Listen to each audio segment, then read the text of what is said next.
ಈಗ ಪಂಚಮಿ ಹಬ್ಬಕ್ಕೆ ನಮ್ಮ ಕಡೆ ಎಲ್ಲ ಥರ ಉಂಡೆಗಳನ್ನ ಮಾಡ್ತಿರ್ತಾರೆ. ಈ ಒಂದು ಉಂಡೆನೂ ಭಾಳ ಅಂದ್ರೆ ಭಾಳ ಸ್ಪೆಷಲ್ ನೋಡ್ರಿ. ಇದು ಬಡವರ ಭಾಗ್ಯನೇ ಅಂತಲೇ ಹೇಳ್ಬೋದು. ಯಾಕಂದ್ರೆ ಕಾಜು ಬಾದಾಮ ತೊಗೊಂಡು ತಿನ್ನೋದಾಗಲ್ಲಲ್ರಿ, ಭಾಳ ಕಾಸ್ಟ್ಲಿ ಇರ್ತಾವೆ. ಈ ಥರ ಶೇಂಗಾದ ಉಂಡೆ ಮಾಡ್ಕೊಂಡು ತಿಂತಾರೆ ನೋಡ್ರಿ ಹಬ್ಬದೊಳಗೆ. ನಮ್ಮ ಕಡೆ ಭಾಳ ಫೇಮಸ್ ನೋಡ್ರಿ ಶೇಂಗಾದ ಉಂಡೆ ಅಂದ್ರೆ. ಮತ್ತು ನೀವು ಟ್ರೈ ಮಾಡಿರಿ, ಈ ಥರ ಸ್ಟೋರ್ ಮಾಡಿ ತಿಂಗ್ಳುಗಟ್ಟಲೆ ಇಟ್ಟು ತಿನ್ಬೋದು ನೋಡ್ರಿ. ಮಕ್ಳಿಗಂತೂ ಭಾಳ ಇಷ್ಟ ಆಗ್ತವೆ, ಪ್ರೋಟೀನ್ ಸಿಗ್ತದೆ ಮಕ್ಕಳಿಗೆ, ಹೆಲ್ತಿಗೂ ಒಳ್ಳೆಯದು. ತುಂಬಾ ಇಷ್ಟಪಡುವಂಥ ಒಂದು ಲಡ್ಡು ರೆಸಿಪಿ. ಎಲ್ಲಿ ಸ್ಕಿಪ್ ಮಾಡೋದೇ ನೋಡ್ರಿ. ಇವಾಗ ನೋಡ್ರಿ 1 ಕಪ್ ಶೇಂಗಾ ಮತ್ತು ಒಂದು 4 ಸ್ಪೂನ್ ಅಟ್ಟು ಒಂದು ಎಳ್ಳನ್ನು ತೊಗೊಂಡೆ ನೋಡ್ರಿ. ಎಳ್ಳು ನೀವು ಬೇಕಂದ್ರೆ ಇನ್ನೂ ಹೆಚ್ಚಿಗೂ ತೊಗೋಬೋದು.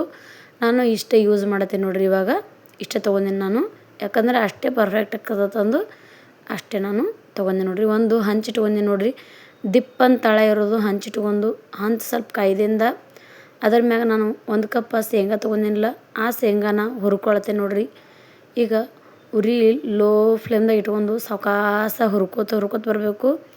ಇದಕ್ಕೆ 1 ಕಪ್ ಶೇಂಗಾ ತೊಗೊಂಡೇವ, ಅದಕ್ಕೆ ಅರ್ಧ ಕಪ್ಗಿಂತ ಸ್ವಲ್ಪ ಹೆಚ್ಚಿಗೆ ಬೆಲ್ಲ ತುರಿದು ತೊಗೊಂಡೆ ನೋಡ್ರಿ. ಕಟ್ ಮಾಡಿ ತೊಗೊಂಡೇನಿ ಇಲ್ಲಿ ಚಾಕುಲೆ. ಮತ್ತು ನೀವು ಒಡೆದು ತೊಗೋತೀರಂದ್ರೆ ತೊಗೋಬೋದು. ಮತ್ತು ಈ ಥರ ಕಟ್ ಮಾಡಿ ತೊಗೊಳೋದಂದ್ರೆ ಬೆಲ್ಲ ಅಂದ್ರೆ ಈಗ ಮಿಕ್ಸರ್ ಒಳಗೆ ಹಾಕೋಣ, ಅದು ಬೆಲ್ಲ ಭಾಳ ದಪ್ಪ ಇತ್ತಂದ್ರೆ ಶೇಂಗಾ ಮತ್ತು ಮೃದುವಾಗಿರ್ತಾವೆ. ಅದಕ್ಕೆ ಏನಾಗ್ಬಿಡ್ತದಂದ್ರೆ ಬೆಲ್ಲ ಒಳಗೆ ಕಣ್ಣಿ ಉಳಿಯೋಂಥ ಸಾಧ್ಯತೆ ಇರ್ತದೆ. ಅದಕ್ಕೆ ಆ ಥರ ಕಟ್ ಮಾಡಿ ತೊಗೊಳೋದಂದ್ರೆ ಬೆಲ್ಲ ಎಲ್ಲ ಕ್ಲೀನಾಗಿ ಮಿಕ್ಸ್ ಆಗಿ ಚೆಂದಾಗಿ ಬರ್ತದೆ, ಉಂಡೆ ಚೆಂದ ಬರ್ತಾವಂದು ಆ ಥರ ಕಟ್ ಮಾಡಿ ತೊಗೊಂಡಿನಿ ನೋಡ್ರಿ. ಇವಾಗ ನೋಡ್ರಿ ಶೇಂಗಾ ಹಾಗೆ ಹುರ್ಕೋತಾನೆ ಇರಬೇಕು. ಮತ್ತು ಇದಕ್ಕೆ ಮತ್ತು ಹೊಚ್ಚಕ್ಕೆ ಹೋಗ್ಬೇಡ್ರಿ ಶೇಂಗಾ. ಈ ಥರ ಸಾವಕಾಶ ಲೋ ಫ್ಲೇಮ್ದಾಗ ಉರಿ ಇಟ್ಕೊಂಡು ಹುರ್ಕೊಳ್ಳೋದಂತ್ರ ಶೇಂಗಾನು ಚೆಂದ ಇರ್ತಾವೆ ಮತ್ತು ಮಸ್ತಾಗೆ ಬರ್ತಾವೆ ನೋಡ್ರಿ. ಇಲ್ಲಿ ನಾನು ಸಣ್ಣ ಶೇಂಗಾದ ನೋಡ್ರಿ, ಜವಾರಿ ಶೇಂಗಾದವು ಇವು. ನೀವು ಡಬ್ಬು ಶೇಂಗಾ, ಗೆಜ್ಜೆ ಶೇಂಗಾ ಅಂತಾರಲ್ಲ, ಯಾವ ನಿಮಗೆ ಇಷ್ಟ ಆಗ್ತವೆ ಅವು ತೊಗೊಂಡು ನೀವು ಮಾಡ್ಕೊಬೋದು ನೋಡ್ರಿ. ಈಗ ನೋಡ್ರಿ ಇವು ಪರ್ಫೆಕ್ಟಾಗಿ ಹುರಿದವು ನೋಡ್ರಿ. ಲಾಸ್ಟಿಗೆ ಈ ಥರ ನೋಡ್ರಿ ಸೊಪ್ಪಿ ಹುಚ್ಚಲತ್ತದಲ್ಲ, ಇದು ಕರೆಕ್ಟಾಗಿ ಹುರಿದವತ್ತ ಅರ್ಥ ನೋಡ್ರಿ. ಇವಾಗ ಈ ಥರ ಸೊಪ್ಪಿ ಹುಚ್ಚಲತ್ತವು. ಲೋ ಫ್ಲೇಮ್ದಾಗ ಉರಿ ಇಟ್ಕೊಂಡು ಒಂದು 3 ನಿಮಿಷರೇ ನಾನು ಸಾವಕಾಶ ಹುರ್ಕೊಂಡೆ ನೋಡ್ರಿ ಇವು. ಮತ್ತು ಈ ಥರ ಒಂದು ಹಂಚಿನಾಗ ಹುರ್ಕೊಳ್ಳೋದಂತ್ರ ಶೇಂಗಾ ಮಸ್ತ್ ಹುರಿತಾವೆ ಮತ್ತು ಉಂಡೆನೂ ಭಾಳ ಮಸ್ತ್ ಬರ್ತಾವೆ ನೋಡ್ರಿ. ಅದೇ ಒಂದು ಹಂಚಿಗೆ ನಾವೇನು ಎಳ್ಳನ್ನು ತೊಗೊಂಡೇವಲ್ಲ, ಒಂದು 4-5 ಸ್ಪೂನ್ ಅಟ್ಟು ಎಳ್ಳನ್ನು ತೊಗೊಂಡೆ ನೋಡ್ರಿ. ಅದನ್ನು ಚೆಂದಾಗಿ ಹುರ್ಕೊಂಡು ತೊಗೋಬೇಕಾಗ್ತದ್ರಿ. ಎಳ್ಳು ಹುರಿಲಿಕ್ಕಂದ್ರೂ ನಡೀತದೆ ಅಂತ ಅನ್ಕೋಬೋದು ನೀವು. ಎಳ್ಳು ಹುರಿದಿಂತ ಅಂದ್ರೆ ಹಸಿ ಇರ್ತಾವಲ್ಲ ಎಳ್ಳು, ಟೇಸ್ಟ್ ಹತ್ತಂಗಿಲ್ಲ, ಹುರಿದ್ರೆ ಟೇಸ್ಟ್ ಹತ್ತದಂದು ನಾನು ಇಲ್ಲಿ ಹುರ್ಕೊಂಡು ತೊಗೊಂಡೆ ನೋಡ್ರಿ. ಈಗ ನಾವು ಶೇಂಗಾನ ಹುರಿದು ತೊಗೊಂಡೇವಲ್ಲ, ಅದ್ರ ಮ್ಯಾಗಿಂದು ಸೊಪ್ಪು ಎಲ್ಲ ಸ್ವಲ್ಪ ಬಿಚ್ಕೊಂಡು ತೊಗೋಬೇಕು ನೋಡ್ರಿ. ಇವು ಜವಾರಿ ಶೇಂಗಾ ಅದಾವು. ಮತ್ತು ನೀವು ಹೈಬ್ರಿಡ್ ಶೇಂಗಾ ಏನಾರ ತೊಗೊಂಡಿದ್ರಿ, ಈಗ ದಪ್ಪ ನೋಡ್ತಾವೆ ನೋಡೋ ಶೇಂಗಾ, ಅವು ತೊಗೊಂಡಿರೋದ್ರೆ ಪೂರ್ತಿಯಾಗಿ ಸೊಪ್ಪಿ ಉಚ್ಕೊಂಡು ತೊಗೋಬೇಕಾಗ್ತದೆ. ಇದಕ್ಕೆ ಜವಾರಿ ಶೇಂಗಾ ಅದಾವ, ಕೆಲವೊಂದು ಸೊಪ್ಪಿಗಳು ಉಳ್ದವು ನಡೀತದೆ. ಈಗ ಮಿಕ್ಸರ್ ಒಳಗೆ ಹಾಕೊಳ್ಳೋ ಮತ್ತು ಬರ್ರಿ. ಈಗ ನಾವೇನು ಬೆಲ್ಲ ತೊಗೊಂಡಿದ್ದೇವಲ್ಲ, ಆ ಬೆಲ್ಲ ಹಾಕ್ಕೊಂಡು ಸರಿಯಾಗಿ ಮಿಕ್ಸ್ ಮಾಡ್ಕೊಂಡು ಅದಕ್ಕೆ ಸ್ವಲ್ಪ ಎಳ್ಳು ಹಾಕ್ಕೊಳತ್ತೀನಿ ನೋಡ್ರಿ. ಎಳ್ಳು ಒಟ್ಟು ಹಾಕ್ಕೊಳಕ್ಕೆ ಹೋಗ್ಬೇಡ್ರಿ, ಸ್ವಲ್ಪನೇ ಹಾಕ್ಕೊಳತ್ತೀನಿ ನೋಡ್ರಿ. ನೀವು ಬೇಕಂದ್ರೆ ಪೂರ್ತಿ ಎಳ್ಳು ಹಾಕ್ಕೊಂಡು ಗ್ರೈಂಡ್ ಮಾಡ್ಕೊಂಡು ಬರ್ಬೋದು ನೋಡ್ರಿ. ಬೇಡ ನಮಗೆ ಎಳ್ಳು ಇಷ್ಟ ಅಂದ್ರೆ ಲಾಸ್ಟಿಗೂ ಹಾಕ್ಕೊಬೋದು, ಇಲ್ಲಿಕಂದ್ರೆ ಒಮ್ಮೆ ಈಗಲೂ ಹಾಕ್ಕೊಂಬರ್ಬೋದು. ಮಿಕ್ಸರ್ಗೆ ಹಿಂಗೆ ಹಾಕ್ಕೊಂಬಂದೆ ನೋಡ್ರಿ. ಜಾಸ್ತಿ ನುಣ್ಣಗೆ ರುಬ್ಬಾಡ್ದು, ತರಿ ಆಗಿರ್ಬೇಕು ನೋಡ್ರಿ. ಹಿಂಗೆ ಜಬ್ಬಡ್ ಅಂತಾರೆ ನಮ್ಮ ಕಡೆ. ಅದಕ್ಕೆ ಈ ಥರ ನೋಡ್ರಿ ಇರ್ಬೇಕು ನೋಡು ಶೇಂಗಾ ರೀ. ಮತ್ತು ಭಾಳ ಸಣ್ಣಗೆ ಗ್ರೈಂಡ್ ಮಾಡ್ಕೊಂಬಂದ್ಬಿಟ್ರೆ ಟೇಸ್ಟ್ ಹತ್ತಂಗಿಲ್ಲ. ಇವಾಗ ನೋಡ್ರಿ ಮತ್ತು ಒಂದು ಪ್ಲೇಟ್ ಒಳಗೆ ತೊಗೊಳತ್ತೀನಿ ನಾನು. ತೊಗೊಂಡು ಇದಕ್ಕೆ ಸರಿಯಾಗಿ ಮಿಕ್ಸ್ ಮಾಡ್ಕೊಂಡು ತೊಗೋಬೇಕಾಗ್ತದೆ ರೀ. ಈಗ ಬೆಲ್ಲ ನಾವು ಏನು ಈ ಸ್ವಲ್ಪ ಎಳ್ಳು ಹಾಕ್ಕೊಂಡಿರ್ತೇವಲ್ಲ, ಈಗ ಎಳ್ಳನ್ನ ಹುರ್ಕೊಂಡೇವಲ್ಲ, ಮ್ಯಾಗ ಎಳ್ಳು ಹಾಕ್ಕೊಳತ್ತೀನಿ ನೋಡ್ರಿ. ಲಾಸ್ಟಿಗೆ ಎಷ್ಟು ಎಳ್ಳು ಉಳಿದಿದ್ದವಲ್ಲ ಅವೆಲ್ಲ ಎಳ್ಳು ಹಾಕ್ಕೊಂಡು ಸರಿಯಾಗಿ ಮಿಕ್ಸ್ ಮಾಡತ್ತೀನಿ. ನಿಮಗೆ ಎಳ್ಳು ಆ ಥರ ಹಾಕೋದು ಬೇಡ ಮ್ಯಾಗ ಅಂದ್ರೆ ಅವಾಗೆ ಮಿಕ್ಸರ್ಗೆ ಎಲ್ಲನೇ ಎಳ್ಳು ಹಾಕ್ಕೊಬೋದು ನೋಡ್ರಿ ನೀವು. ಇಲ್ಲಕ್ಕೆ ಸಪ್ರೇಟಾಗಿ ಹಾಕ್ಕೊಬೋದು, ಎಳ್ಳು ಸಪ್ರೇಟ ಮತ್ತು ಶೇಂಗಾ ಸಪ್ರೇಟಾಗಿ ಹಾಕ್ಕೊಬೋದು. ಮತ್ತು ಇದ್ರೊಳಗೆ ಏನರ ಬೇಕಂದ್ರೆ ನಿಮ್ಗೆ ಕೊಬ್ಬರಿ ಬೇಕಂದ್ರೆ ಕೊಬ್ಬರಿನೂ ಹಾಕ್ಕೊಬೋದು. ಮತ್ತು ಪುಟಾಣಿದು ಪುಡಿ ಬೇಕಂದ್ರೆ ಪುಟಾಣಿ ಪುಡಿನೂ ಹಾಕ್ಕೊಬೋದು. ಈಗ ನೋಡ್ರಿ ಸರಿಯಾಗಿ ಕೈಲೇ ಹದಡ್ ಅಂತಾರಲ್ಲ, ಆ ಥರ ಕೈ ಮಿಕ್ಸ್ ಮಾಡಿ ತೊಗೊಂಡೆ ನೋಡ್ರಿ. ಇದಕ್ಕೆ ಮನೆ ತುಪ್ಪನ ಹಾಕ್ಕೊಳತ್ತೀನಿ ನೋಡ್ರಿ. 1-2 ಸ್ಪೂನ ತುಪ್ಪನ ಇಲ್ಲಿ ಸೇರಿಸ್ಕೊಳತ್ತೀನಿ. ತುಪ್ಪ ಇಲ್ಲಾಂದ್ರೆ ಬ್ಯಾಡಂದ್ರೆ ಸ್ಕಿಪ್ ಮಾಡಿ ನೀವು ಇದ್ರ ಬದಲಿ 2 ಸ್ಪೂನು ಅಥವಾ 3 ಸ್ಪೂನ್ ಅಷ್ಟು ನೀರು ಹಾಕ್ಕೊಂಡು ಮಿಕ್ಸ್ ಮಾಡ್ಕೊಂಡು ತೊಗೋಬೋದು ನೋಡ್ರಿ.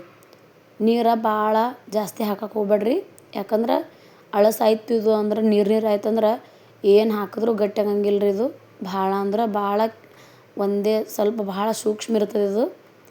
ಈಗ ಶೇಂಗಾ ಇರ್ತದಲ್ಲ, ಶೇಂಗಾಕ್ಕೆ ನೀರು ಹಿಡ್ಕೊಳಂಗಿಲ್ಲ ಅದಕ್ಕೆ. ಈಗ ನಾವು ತುಪ್ಪ ಹಾಕಿವಲ್ಲ ಸರಿಯಾಗಿ ಚಂದ ಕೈಲೇ ಮಿಕ್ಸ್ ಮಾಡ್ಕೊಂಡು ತೊಗೊಳ್ತೀವಿ ನೋಡಿರಿ. ತುಪ್ಪ ಬದಲಿ ನೀವು ಎಣ್ಣೆ ಹಾಕಕ್ಕೆ ಹೋಗ್ಬೇಡ್ರಿ. ಮತ್ತು ಎಣ್ಣೆ ಹಾಕಿದ್ರೆ ಕಮ್ಮಟ್ ಆಗ್ಬಿಡ್ತಾವೆ ರೀ ಅವೆಲ್ಲ ಉಂಡೆಗಳು. ಸ್ವಲ್ಪ ನೀರು ಉದುರಿಸ್ಕೊಳ್ತೀನಿ ನೋಡಿರಿ ಮ್ಯಾಗ. ಒಂದೇ ಸ್ಪೂನಟ್ಟು ಉಪ್ಪಿಟ್ಟು ಚಮಚ ಇರ್ತದಲ್ಲ, ಉಪ್ಪಿಟ್ಟು ಚಮಚಲ್ಲೇ 1 ಸ್ಪೂನಟ್ಟು ನೀರನ್ನು ನಾನು ತೊಗೊಂಡೆ ನೋಡಿರಿ. ಇವಾಗ ಕ್ಲೀನಾಗಿ ಚೆಂದಾಗಿ ಮಿಕ್ಸ್ ಮಾಡ್ಕೊಂಡಿದ್ದು ಇನ್ನು ಉಂಡೆ ಕಟ್ಟುವಂಥ ಸಮಯ. ಇದಕ್ಕೆ ಚೆಂದಾಗಿ ಈ ಥರ ನೋಡಿರಿ, ಕೈ ಹದಡು ಅಂತಾರಲ್ಲ, ಈ ಥರ ತಿಕ್ಕಿ ತೊಗೋಬೇಕು. ಉಂಡೆ ಚೆಂದ ಬರ್ತಾವೆ. ಇದಕ್ಕೆ ಬೇಕಂದ್ರೆ ನೀವು ಏಲಕ್ಕಿ ಪೌಡ್ರನ್ನ ಹಾಕೋಬೋದು ರೀ. ಏಲಕ್ಕಿ ಪೌಡ್ರ್ ಹಾಕೋದಂತೂ ಟೇಸ್ಟ್ ಹಾಕದ. ಅದ್ರ ಫ್ಲೇವರ್ ಇದಕ್ಕೆ ಅಷ್ಟೊಂದು ಇದಾಗಂಗಿಲ್ಲ ತಂದು ನಾನು ಹಾಗೆ ಮಾಡ್ಲತ್ತೀನಿ. ಏಲಕ್ಕಿ ಪೌಡ್ರ್ ಬೇಕಂದ್ರೆ ನೀವು ಏಲಕ್ಕಿ ಪೌಡ್ರ್ ಹಾಕೋಬೋದು. ಡ್ರೈ ಫ್ರೂಟ್ಸ್ ಬೇಕಂದ್ರೆ ಡ್ರೈ ಫ್ರೂಟ್ಸು ಹಾಕೋರಿ. ನಿಮಗೆ ಏನೇನು ಇಷ್ಟ ಆಗೋದು ಎಕ್ಸ್ಟ್ರಾ ಬೇಕಂದ್ರೆ ಹಾಕ್ಕೊಂಡು ಎಲ್ಲ ಮಾಡ್ಕೊಂಡು ಒಟ್ಟು ಆರೋಗ್ಯವೇ ಭಾಗ್ಯ ಚೆಂದಾಗಿ ಮಾಡ್ಕೊಂಡು ತಿಂದು ಮಕ್ಕಳಿಗೆ ಉಣಿಸಿ ತಿನ್ನಿಸಿ ಕೊಟ್ಬಿಡೋದು ನೋಡಿರಿ. ಭಾಳ ಇಷ್ಟಪಡ್ತಾರೆ ನೋಡಿರಿ ಮಕ್ಕಳಂತೂ. ಭಾಳ ಇಷ್ಟಪಡ್ತಾರೆ. ದೊಡ್ಡವರು, ಸಣ್ಣವರು, ಹಿರಿಯರು, ಕಿರಿಯರು ಎಲ್ಲರಿಗೂ ಇಷ್ಟ ಆಗುವಂಥ ಒಂದು ಲಡ್ಡು ರೆಸಿಪಿನೇ ಅಂತ ಹೇಳ್ಬೋದು ಇದು. ಇನ್ನು ಉಂಡೆ ಕಟ್ಲತ್ತೀನಿ ನೋಡಿರಿ.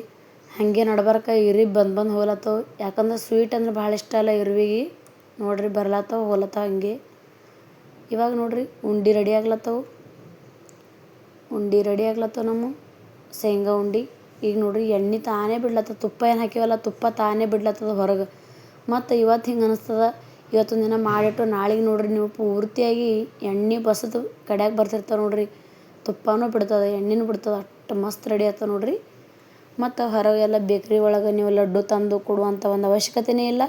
ನೀವೇ ಅದಕ್ಕಿಂತ ಭಾಳ ಬಾರಿ ರೆಡಿ ಮಾಡ್ತೀರಿ ನೋಡಿರಿ ಮನ್ಯಾಗ. ಟ್ರೈ ಮಾಡಿರಿ. ಇವಾಗ ನೋಡಿರಿ ಅದೇ ಥರ ಎಲ್ಲ ಲಡ್ಡುಗಳನ್ನು ಮಾಡ್ಕೊಂಡು ನಾವು ತೊಗೋಬೇಕು ನೋಡಿರಿ. ಎಲ್ಲ ಲಡ್ಡುಗಳನ್ನು ಇದೇ ಥರ ಮಾಡ್ಕೊಂಡು ತೊಗೋರಿ. ಪಂಚಮಿಗೆ ಅದಕ್ಕೆ ಇದಕ್ಕೆ ಹಬ್ಬಕ್ಕೆ ದೀಪಾವಳಿಗೆ ಎಲ್ಲದಕ್ಕೆ ಲಡ್ಡು ರೆಸಿಪಿನ ನೀವು ಟ್ರೈ ಮಾಡ್ತಿರ್ತೀರಿ. ನಾ ತೋರಿಸಿದಂಥ ಒಂದು ವಿಧಾನದಾಗ ಟ್ರೈ ಮಾಡಿರಿ ನೀವು. ಮಸ್ತ್ ಬರ್ತಾವೆ ನೋಡಿರಿ.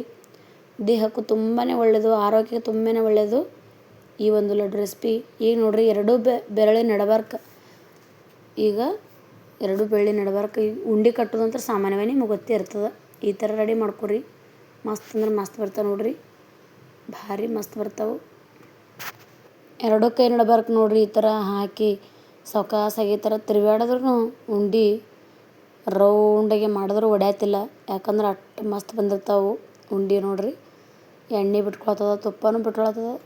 ಈಗ ಶೇಂಗಾ ಎಣ್ಣೆ ತಯಾರು ಮಾಡ್ತಾರಲ್ಲ, ಶೇಂಗಾದಿಂತ ಎಣ್ಣೆ ತಯಾರಾಗತ್ತಿರ್ತದಲ್ಲ, ಅದಕ್ಕೆ ಇದು ಎಣ್ಣೆನ ಮತ್ತು ನಾಳೆಗಂತೂ ಎಣ್ಣೆ ತಾನಾಗೇ ಬಿಡ್ತದೆ ನೋಡಿರಿ. ಇವತ್ತು ಹಿಂಗೆ ಅನ್ನಿಸ್ತದ, ನಾಳೆಗೆ ಮಾತ್ರ ಭಾಳ ಬೆಸ್ಟ್ ಕಾಣ್ತಾವೆ. ನೀವು ಡ್ರೈ ಫ್ರೂಟ್ಸ ಕಾಜು ಬಾದಾಮ ಭಾಳ ಕಾಸ್ಟ್ಲಿ ಇರ್ತಾವೆ. ಏನು ಮಾಡಬೇಕು ಅಂತ ವಿಚಾರ ಮಾಡ್ತಿರ್ತಾರಲ್ಲ, ಈ ಥರ ಲಡ್ಡು ಮಾಡಿ ಮಕ್ಕಳಿಗೆ ಕೊಡ್ರಿ, ನೀವು ತಿನ್ನಿರಿ. ಬಾಣತಿಯರಿಗಂತೂ ತುಂಬಾ ಒಳ್ಳೆ ಲಡ್ಡು ನೋಡಿರಿ ಇವು. ಬಾಣತಿಯರಿಗೆ ಮಾಡಿಕೊಡ್ಬೋದು. ಮತ್ತು ಪ್ರೆಗ್ನೆಂಟ್ ಇರ್ತಾರಲ್ಲ ಅವ್ರಿಗೆ ಏನ್ರಿ ರಕ್ತ ಕಮ್ಮಿ ಆಯ್ತಂದ್ರೆ ಪ್ರೆಗ್ನೆಂಟ್ ಇದ್ದವ್ರಿಗೆ ಮಾಡಿ ಕೊಡ್ಬೇಕು ನೋಡಿರಿ. ಶೇಂಗಾ ಬೆಲ್ಲ ತಿನ್ನಿಸೋದಂದ್ರೆ ಭಾಳ ದೌಡ ರಕ್ತ ಒಂದು ಭಾಳ ಫಾಸ್ಟಾಗಿ ರಕ್ತ ಆಗ್ತದೆ ನೋಡಿರಿ. ಅವರಿಗೆ ಪ್ರೆಗ್ನೆಂಟ್ ಇದ್ದವ್ರಿಗೆ ಮಾಡಿ ಕೊಡ್ರಿ. ಮತ್ತು ಇದೇ ಥರ ಎಲ್ಲ ಲಡ್ಡುಗಳನ್ನು ರೆಡಿ ಮಾಡ್ಕೊಂಡು ನಾವು ಇಟ್ಕೊಂಬಿಡ್ರಿ. ನೀವು ಎಲ್ಲ ಕೂಡ 1 ಕಪ್ಪಿಂದು ಶೇಂಗಾದು ಲಡ್ಡು ಇಷ್ಟಕ್ಕೋನ ಲಡ್ಡು ಆಗ್ಲತ್ತವು. ಮತ್ತು ನೀವು ಏನರ ಅರ್ಧ kg 1 kg ಮಾಡ್ಕೊಂಡ್ರೆ ಅಂದ್ರೆ ಒಂದು 30-40 ಲಡ್ಡು ಅಂತೂ ಕಂಪಲ್ಸರಿ ಆತ ನೋಡಿರಿ. ಆರಾಮಾಗಿ 1 ತಿಂಗಳು 15 ದಿವಸ ತಿನ್ಬೋದು ನೀವು ಮನ್ಯಾಗ ಮಾಡಿ ಇಟ್ಕೊಂಡ್ಬಿಟ್ರೆ. ಅಂದ್ರೆ ಏನು ನಿಮಗೆ ಅವಶ್ಯಕತೆಯೇ ಇಲ್ಲ. 1 ಲಡ್ಡು ತಿಂದ್ಬಿಟ್ರೆ ಅಂದ್ರೆ ಮುಂಜಾನೆ ನಾಷ್ಟ ಮಾಡೋದೇ ಬೇಡ, ಹಸುನೇ ಆಗಂಗಿಲ್ಲ ನೋಡಿರಿ. ಇದು ಲಡ್ಡು ತಿಂದ್ಬಿಟ್ರೆ ಭಾಳ ಮಸ್ತ್ ಇರ್ತಾವೆ. ಈಗ ನೋಡಿರಿ ನೋಡ್ಲತ್ತೀರಿ ವಿಡಿಯೋದಾಗ ನೀವು. ಅಷ್ಟೆಲ್ಲ ನಾನು ಅದಕ್ಕೆ ರೌಂಡ್ ಮಾಡತ್ತೀನಿ ಅಂದರೂ ಅದು ಒಡ್ಯಾತಿಲ್ಲ ಲಡ್ಡು. ಅಷ್ಟು ಬೆಸ್ಟ್ ಬಂದವು. ನಿಮಗೆ ಎಳ್ಳೇನ್ರಿ ಮ್ಯಾ ಹಾಕೋದು ಬೇಡ, ಈ ಥರ ಇಷ್ಟ ಆಗಂಗಿಲ್ಲ ಅಂದ್ರೆ ನೀವು ಅವಾಗೆ ಹಾಕ್ಕೋಬೋದು ಮಿಕ್ಸರ್ಗೆ. ಈಗ ನೋಡಿರಿ ನಮ್ಮ ಶೇಂಗಾದ ಉಂಡೆ ಅಂತೂ ಪೂರ್ತಿಯಾಗಿ ರೆಡಿ ಆಗಿಬಿಟ್ಟು ನಿಮಗೆ ಎಷ್ಟು ಬೇಕು ಅಷ್ಟು ಮಾಡ್ಕೊಂಡು ಇಟ್ಕೊಂಬಿಡ್ರಿ. ಈ ಥರ ನೋಡಿರಿ ಸ್ಟೋರ್ ಮಾಡಿ ಇಟ್ಕೊಂಬಿಡ್ರಿ. ಒಂದು ಡಬ್ಬಿ ಒಳಗೆ ಹಾಕಿ ಏನು ಆಗಂಗಿಲ್ಲ ನೋಡಿರಿ. 1-2 ತಿಂಗಳು ಇಟ್ಟರೆ ಏನಾಗಂಗಿಲ್ಲ. ಮತ್ತು ಇದೇ ಥರ ಈಜಿ ರೆಸಿಪಿಗಾಗಿ ನಮ್ಮ ಕಲಾವತಿ ಅಡುಗೆ ಮನೆ ಚಾನಲ್ನಾಗ ಎಲ್ಲ ಒಂದು ರೆಸಿಪಿಗಳನ್ನು ನಿಮಗೆ ಸಿಗ್ತಾವೆ ನೋಡಿರಿ. ಹೋಗಿ ನೋಡ್ಬೋದು ನೋಡಿರಿ. ನೀವು ಚೆಕ್ ಮಾಡಿರಿ, ಟ್ರೈ ಮಾಡಿರಿ. ಯಾವ ಥರ ಬಂದವತ್ತನ್ನು ಕಮೆಂಟ್ ಮೂಲಕ ತಿಳಿಸ್ತಿರಲ್ವ, ನಾ ಕಾಯ್ತಾ ಇರ್ತೀನಿ. ಇದೇ ಥರ ಈಸಿ ರೆಸಿಪಿ ಒಂದಿಗೆ ನಾಳೆ ಬರ್ತೀನಿ ಫ್ರೆಂಡ್ಸ್. ಅಲ್ಲಿ ತನಕ ಕೀಪ್ ವಾಚ್. Bye friends.